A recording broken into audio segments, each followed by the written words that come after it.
Hello everyone, very very good morning. कैसे हो? Hope करता हूँ आप सब लोग अच्छे ही होंगे। सो फ्रेंड्स, सीडीपी की स्पेशल क्लास में आप सभी लोगों का बहुत बहुत स्वागत है। एक बार फिर से सभी को गुड मॉर्निंग। वीडियो को लाइक कर देंगे और शेयर कर देंगे ताकि और सारे बच्चे लाइव आ सकें। क्लास को स्टार्ट किया जाए। वॉइस क्लियर आ रही है? एक बार सभी लोग बताएंगे। चलिए, यहाँ पे डेली क्लासेस का टाइमिंग आप सभी को दिख रहा होगा। डेली सुबह 9 बजे क्लास होती है, उसके बाद दोपहर में 2:30 बजे, उसके बाद शाम 7 बजे। इन क्लासेस की बिल्कुल फ्री में पीडीएफ चाहिए तो आप लोग जो है टेलीग्राम ग्रुप को ज्वाइन कर सकते हैं। लिंक वीडियो के डिस्क्रिप्शन बॉक्स में दे दिया हूँ। ओके, चलिए, इस बार सीटेट एग्ज़ाम को पास करना है तो चैनल को सब्सक्राइब ज़रूर कर लेना। हमारे चैनल से आपको निश्चित ही मदद मिलेगी। चलिए, विकास विकास क्या है बताइए सब लोग। एक अनिरंतर प्रक्रिया है या एक क्रमिक प्रक्रिया है या व्यक्तिगत कारकों से जो है प्रभावित होता है लेकिन वातावरणीय कारकों से नहीं, या वातावरणीय कारकों से प्रभावित होता है लेकिन व्यक्तिगत कारकों से नहीं? तो बताएंगे सब लोग।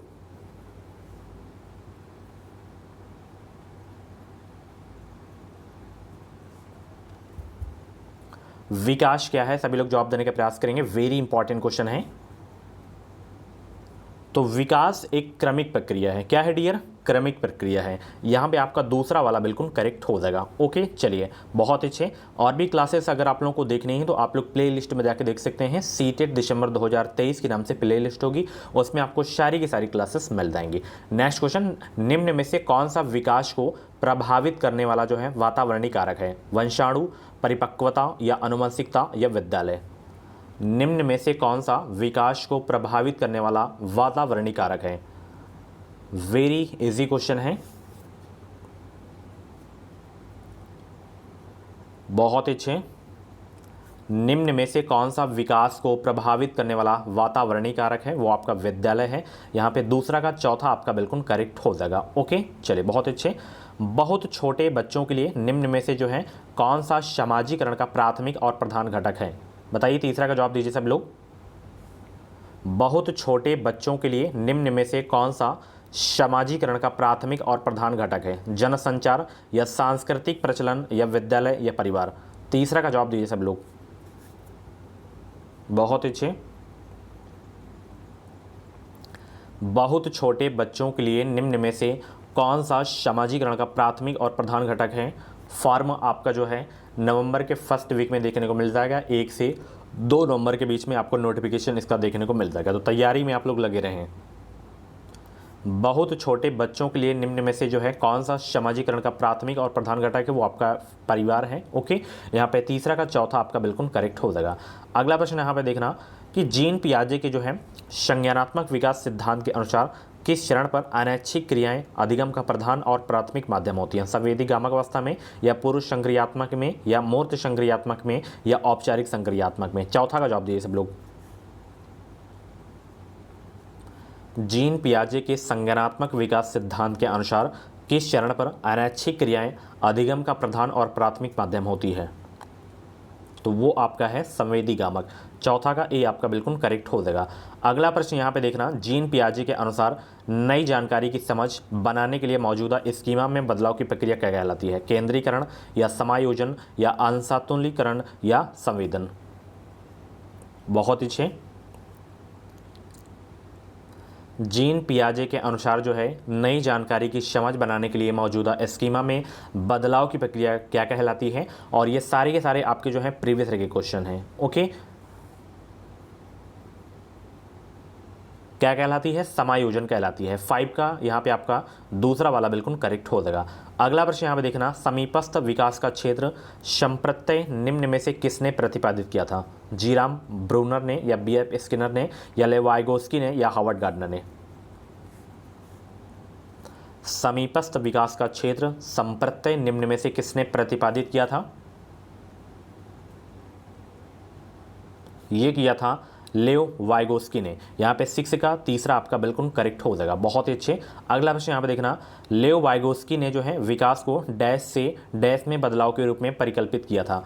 स्कीमा संप्रत्यय या सामाजिक स्तर पर सहभागी क्रियाओं, अनुग्रहित प्रक्रियाओं या अनैच्छिक क्रियाओं या स्कीमा या व्यक्तिगत क्रियाओं से बाहर प्रक्रियाएं? बताइए सब लोग।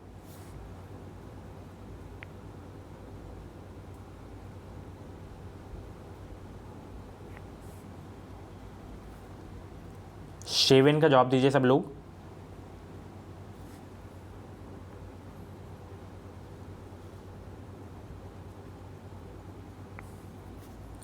लेओ वाइगोस्की ने जो है विकास को, यहाँ पे ध्यान देना, सामाजिक स्तर पर सहगामी क्रियाओं से जो है अनुग्रहित प्रक्रियाओं में बदलाव के रूप में परिकल्पित किया है। यहाँ पे आपका दूसरा वाला बिल्कुल करेक्ट हो जाएगा। अगला प्रश्न यहाँ पे देखना, लॉरेंस कोहलबर्ग ने बच्चों और वयस्कों में नैतिक तर्क की व्याख्या करते हुए कितने चरणों का क्रम प्रतिपादित किया था? 4, 6, 8 या 10? बताइए सब लोग, कितने चरणों का क्रम प्रतिपादित किया था?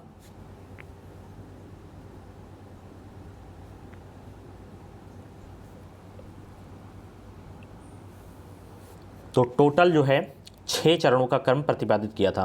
ओके, लॉरेंस कोहलबर्ग ने। यहाँ पे 8 का दूसरा आपका बिल्कुल करेक्ट हो जाएगा। अगला प्रश्न यहाँ पे देखना, संरचनावादी उपागम के अनुसार निम्न में से कौन से घटक को विद्यार्थियों में नहीं बढ़ाना चाहिए? समस्या समाधान, निर्देशित खोज या सहयोगी अनुमान या कंठस्थ स्मरण? मैंने आपको बताया था ना, आपको बच्चों को रटवाना नहीं है, कंठस्थ नहीं करवाना है। तो यहाँ पे नेगेटिव क्वेश्चन है, तो नेगेटिव ऑप्शन कौन सा है? कंठस्थ स्मरण। ठीक है, क्या नहीं बढ़ाना चाहिए? कंठस्थ स्मरण नहीं बनाना चाहिए। ओके, यहाँ पे आपका चौथा वाला बिल्कुल सही हो जाएगा। अगला प्रश्न यहाँ पे देखना, बुद्धिलब्धि यानी कि IQ परीक्षणों के संदर्भ में निम्नलिखित में से कौन सा कथन सही है? बताइए कौन सा कथन सही है? वे बहुत व्यापक तरीके से बुद्धि को मापते हैं। बुद्धिलब्धि परीक्षणों में मापने की एक निश्चित प्रकार की त्रुटि है, या बुद्धिलब्धि परीक्षण किसी भी प्रकार के सांस्कृतिक पूर्वाग्रह से मुक्त है, या जो है बुद्धिलब्धि परीक्षण हमेशा अत्यधिक विश्वसनीय होते हैं। 10 का जवाब देने का प्रयास करेंगे सब लोग। बुद्धिलब्धि परीक्षणों के संदर्भ में निम्नलिखित में से कौन सा कथन सही है? तो इसमें आपका ये वाला कथन सही है बुद्धिलब्धि के में, कि बुद्धिलब्धि परीक्षणों में मापने की एक निश्चित प्रकार की त्रुटि है। यहाँ पे आपका बी वाला बिल्कुल करेक्ट हो जाएगा। अगला प्रश्न यहाँ पे देखना, सिद्धांतवादी भाषा और विचार के मध्य संबंध की अवधारणात्मक समझ के बारे में मतभेद रखते हैं, जबकि जीन पियाजे का मानना है कि डैश को प्रभावित करता है और लेओ वाइगोस्की का सुझाव है कि ये इसको निर्देशित करता है। तो क्या होगा इसका राइट आंसर? बताइए सब लोग। 11 का जवाब दीजिए सब लोग।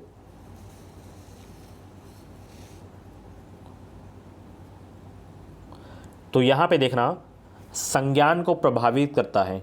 किसको प्रभावित करता है? संज्ञान को, संज्ञान और भाषा को, और यहां पे भाषा और विचार को निर्देशित करता है। ओके, तो यहां पे आपका जो है कौन सा सही हो जाएगा? यहाँ पे आपका दूसरा वाला, पहला वाला सही हो जाएगा। ठीक है, पहला।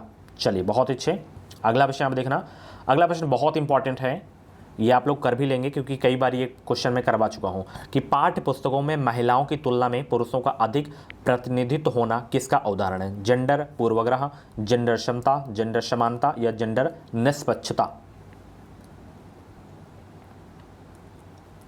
पाठ्य पुस्तकों में महिलाओं की तुलना में पुरुष का अधिक प्रतिनिधित्व होना किसका उदाहरण है? जेंडर पूर्वाग्रह का। यहाँ पे 12 का ए आपका बिल्कुल करेक्ट हो जाएगा। बहुत अच्छे। अगला प्रश्न यहाँ पे देखना, एक शिक्षक या शिक्षिका को किस पर ध्यान देना चाहिए या क्या करना चाहिए, आपको बताना है। बताइए सब लोग, एक शिक्षक या शिक्षिका को क्या करना चाहिए? पढ़ाने के दौरान विद्यार्थियों के सीखने की गति पर ध्यान देना चाहिए, या पढ़ाने के दौरान विद्यार्थियों के सीखने की गति को अनदेखा कर देना चाहिए? तो बिल्कुल नहीं करना है, केवल दिख गया काट देना है, क्योंकि पॉजिटिव आपका क्वेश्चन है। विद्यार्थियों की सीखने की गति में व्यक्तिगत भिन्नताओं को अनदेखी आपको करना ही नहीं है। तो यहाँ पे पहला आपका सही हो जाएगा कि एक शिक्षक या शिक्षिका को पढ़ाने के दौरान विद्यार्थियों के सीखने की गति पर ध्यान देना चाहिए। ठीक है, अब आप लोग सीख गए होंगे कि कौन सा आपका नेगेटिव क्वेश्चन होता है, कौन सा पॉजिटिव होता है। नेगेटिव का नेगेटिव आंसर आपको देना है और पॉजिटिव का पॉजिटिव देना है। ओके, होप करता हूँ समझ गए होंगे आप लोग। तो ऐसे ही डेली आप लोग क्लास देखेंगे तो सब डाउट क्लियर हो जाएगा। ओके, चलिए अगला प्रश्न है, सीखने के उद्देश्य हेतु आकलन का उपयोग करने के लिए एक शिक्षक को चाहिए कि वह क्या करें? सत्र के अंत में परीक्षा का आयोजन करें, या केवल दिख गया तो गलत ही हो गया, चल रही गतिविधि में बच्चे की भागीदारी में आधार पर आकलन करें, या सभी के लिए अर्धवार्षिक परीक्षा अनिवार्य करें? इन तीनों में से बताइए कौन सा है? दूसरा तो आपका केवल दिख गया, ये आपका गलत ही हो गया, नेगेटिव हो गया। तो यहाँ पे 14 का ये वाला तीसरा वाला, कि सीखने के उद्देश्य हेतु आकलन का उपयोग करने के लिए इस शिक्षक को चाहिए कि चल रही गतिविधि में बच्चे की भागीदारी के आधार पर आकलन करें। यहाँ पे आपका तीसरा वाला बिल्कुल करेक्ट हो जाएगा। चलिए, बहुत अच्छे। अगला प्रश्न बहुत इंपॉर्टेंट है, कि निम्नलिखित में से किसके द्वारा विद्यार्थियों में समालोचनात्मक चिंतन में बाधा पड़ने की संभावना है? अनुरूपकों के प्रयोग को बढ़ावा देने से, खुले अंत वाले प्रश्न पूछने से, या गहन चिंतन के लिए समय प्रदान करने से, या रट कर याद करने को प्रोत्साहित करने से? तो समालोचनात्मक चिंतन में बाधा पड़ने की संभावना है किससे? कंठस्थीकरण से। मैंने आपको बताया ना कि बच्चों को कंठस्थ आपको नहीं करवाना है। ओके, यहाँ पे आपका चौथा वाला बिल्कुल करेक्ट हो जाएगा। अगला प्रश्न यहाँ पे आ गया है कि निम्न सामाजिक आर्थिक समूहों से संबंध रखने वाले विद्यार्थियों के सफल समावेशन हेतु कौन सी बात महत्वपूर्ण है? मानकीकृत चर्या पर जो है शिक्षण और उनके सामाजिक सांस्कृतिक परिवेश की अनदेखी करना, या जो है पारस्परिकता के बोध का विकास करने वाली विद्यालय संस्कृति को सम्मत करना, या केवल। देखिए केवल तो आपका गलत ही हो गया, और यहाँ पे दूसरा वाला भी आपका निगेटिव है, ये भी आपका निगेटिव है, तो तीसरा आपका यहाँ पे सही हो जाएगा। ठीक है, चलिए बहुत अच्छे। चलिए अगला प्रश्न आ गया है, गलत शब्द जोड़ना, शब्दों को अनियमित रूप से बदलना और छोड़ देना, वाक्यों में शब्दों के क्रम को इधर उधर कर देना, यह सभी किसके जो है स्पष्ट संकेत हैं? अधिगम अक्षमता, या स्वालीनता, या ध्यानाभाव एवं अतिसक्रियता विकार, या श्रवण बाधिता। बताएंगे सब लोग राइट आंसर क्या होगा इसका? 17 का जवाब देंगे सब लोग। और एक बार फिर से सभी को गुड मॉर्निंग डियर। वीडियो को आप लोग लाइक नहीं करते हो, लाइक कर दिया करो। लाइक करने से कुछ नहीं, थोड़ा सा मोटिवेशन मिलता है और भी आप लोगों के प्रति मेहनत करने का मन करता है। बिल्कुल फ्री में आपकी जो है सीटेट एग्ज़ाम की तैयारी कराऊंगा। एक विश्वास के साथ जुड़े रहें, फॉर्म आपका बहुत ही जल्द आ जाएगा। तो तैयारी आप लोग अपनी जारी रखें, तैयारी आपकी होनी चाहिए एग्ज़ाम तक में बेहतरीन तरीके से। तो गलत शब्द जोड़ना, शब्दों को अनियमित रूप से बदलना और छोड़ देना, वाक्यों में शब्दों के क्रम को इधर उधर कर देना, यह सभी किसके स्पष्ट संकेत हैं? अधिगम अक्षमता के स्पष्ट संकेत हैं। ठीक है, सरल प्रश्न है। अगला प्रश्न यहाँ पे देखना, दृष्टिबाधित विद्यार्थियों के जो है समायोजन को सफल बनाने के लिए निम्नलिखित में से कौन सा कारक एक बाधक बन सकता है? बताइए कौन सा कारक है वो जो एक बाधक बन सकता है? बहुत अच्छे, 18 का जवाब दीजिए सब लोग। दृष्टिबाधित विद्यार्थियों के समावेशन को सफल बनाने के लिए निम्नलिखित में से कौन सा कारक एक बाधक बन सकता है? इलेक्ट्रॉनिक रूप से अभिरूपित व्याख्यान टिप्पणियां, या रिकॉर्ड किए गए श्रव्य व्याख्यान, या चित्रात्मक सामग्रियों के स्पर्शनीय प्रतिमान, या लिखित विवरण और आरेख। देखिए जो दृष्टिबाधित बच्चे होंगे वो तो लिखित विवरण देख ही नहीं पाएंगे, तो यहाँ पे आपका चौथा वाला सही हो जाएगा। ठीक है, चलिए अगला प्रश्न सरल ही है, ध्यान से देखना। स्वालीनता ग्रसित विद्यार्थी विशिष्ट रूप से जो है किस व्यवहार को प्रदर्शित करते हैं? उत्कृष्ट मौखिक संप्रेषण कौशल को, अति क्रियाशीलता को, या पुनर्वती आचरण व्यवहार को, या सामाजिक अंतर्क्रियाओं के उत्साह को? 19 का जवाब दीजिए सब लोग। स्वालीनता ग्रसित विद्यार्थी विशिष्ट रूप से किस व्यवहार को प्रदर्शित करते हैं? पुनर्वती आचरण व्यवहार को जो है प्रदर्शित करते हैं। यहाँ पे 19 का आपका जो है तीसरा वाला बिल्कुल करेक्ट हो जाएगा। अगला प्रश्न यहाँ पे देखना, प्रतिभाशाली विद्यार्थियों के बारे में निम्नलिखित में से कौन सा सही है? प्रतिभाशाली विद्यार्थियों के बारे में निम्नलिखित में से कौन सा सही है?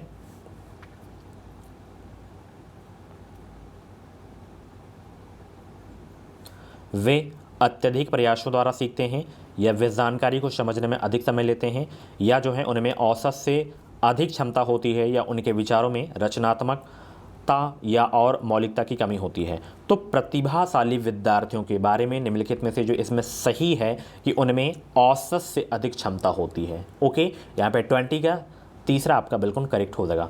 अभिकथन ए क्या है कि प्राथमिक कक्षाओं में जो है विद्यार्थियों को पढ़ाने के लिए शिक्षक को प्रमुख रूप से व्याख्यान पद्धति का उपयोग करना चाहिए। अब तर्क आर क्या कह रहा है कि सीखने की प्रक्रिया सबसे ज़्यादा तब प्रभावी होती है जब वह निष्क्रिय श्रवण के माध्यम द्वारा जो है दी जाती है। तो इसमें कौन कौन सा सही हो जाएगा ये आपको बताना है। ऑप्शन देखिए आप लोग फटाफट।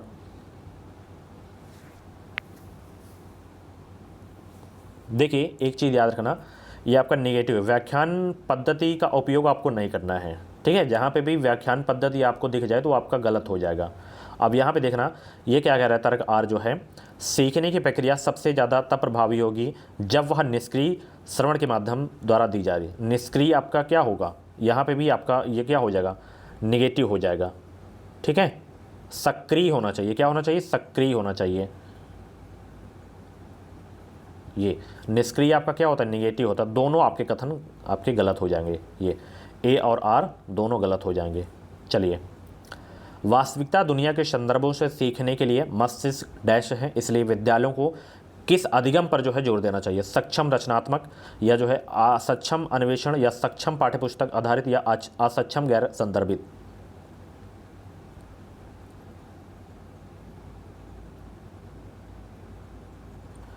वास्तविक दुनिया के संदर्भों से सीखने के लिए मस्तिष्क जो है सक्षम है, इसलिए विद्यालयों को जो है रचनात्मक अधिगम पर जोर देना चाहिए। यहाँ पे आपका 22 का ए आपका बिल्कुल करेक्ट हो जाएगा।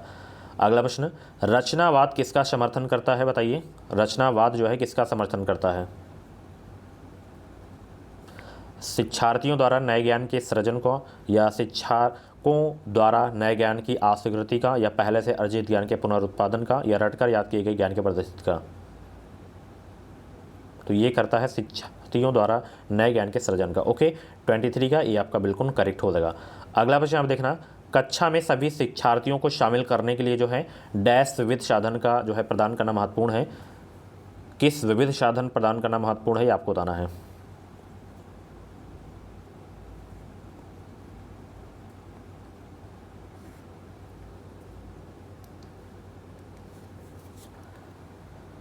तो वो आपका है संलग्नता के विविध साधन प्रदान करना महत्वपूर्ण है। ठीक है, ए वाला आपका बिल्कुल करेक्ट हो जाएगा।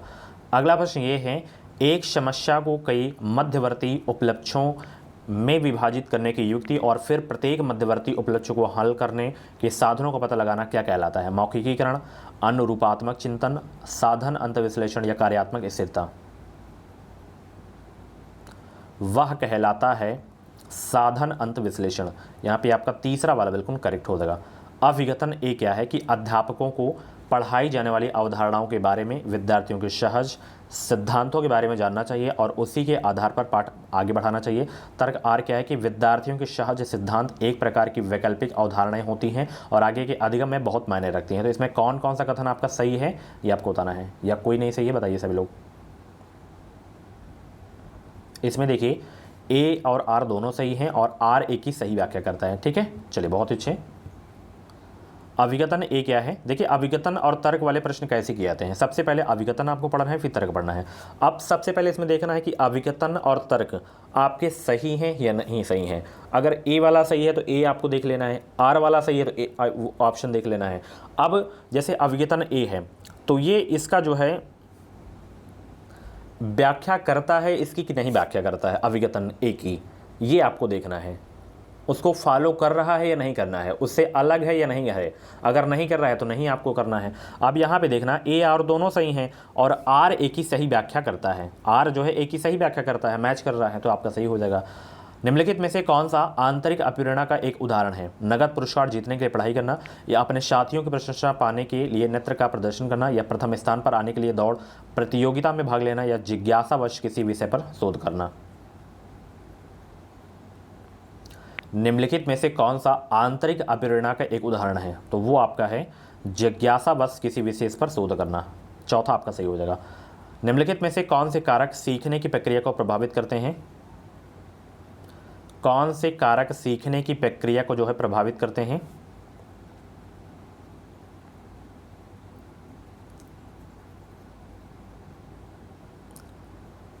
तो सीखने की प्रक्रिया को जो प्रभावित करते हैं, कक्षा का परिवेश भी प्रभावित करता है, संसाधनों की उपलब्धता भी करता है, शिक्षा की शिक्षण शास्त्रीय विधि भी करता है, और विद्यार्थियों की तत्परता का स्तर भी करता है। तो यहाँ पे आपका तीनों सही हो जाएगा। ठीक है, लास्ट क्वेश्चन का जवाब देना कि एक अनुकूल शिक्षण अधिगम वातावरण के लिए किसकी आवश्यकता है? अधिक से अधिक जोखिम की, या विकर्षणों का न्यूनतम होना, या व्यक्तिगत भिन्नताओं को नज़रअंदाज करना, या अनम्य की शैक्षणिक कार्यप्रणाली? बताइए, लास्ट क्वेश्चन है, इसका जवाब दीजिए कि एक अनुकूल शिक्षण अधिगम वातावरण के लिए किसकी आवश्यकता है?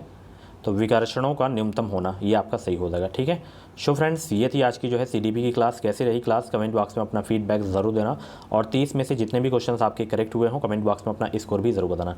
चलिए, थैंक यू सो मच। बाकी क्लासेस आपको प्ले लिस्ट में मिल जाएंगी, तो एक बार सभी लोग प्ले लिस्ट जरूर चेक लेना। और सीटेट एग्जाम से रिलेटेड कुछ भी डाउट्स है तो ये मेरा व्हाट्सअप नंबर है 7905632533 पे आप लोग मुझे व्हाट्सअप कर सकते हैं। ओके, चलिए, thank you so much. Channel को सब्सक्राइब कर लेना, हमारे चैनल से आपको निश्चित ही मदद मिलेगी। टेलीग्राम ग्रुप को ज्वाइन करें, वहाँ पे आपको डेली अपडेट मिलती रहेंगी। ओके, चलिए, thank you so much, bye bye, take care.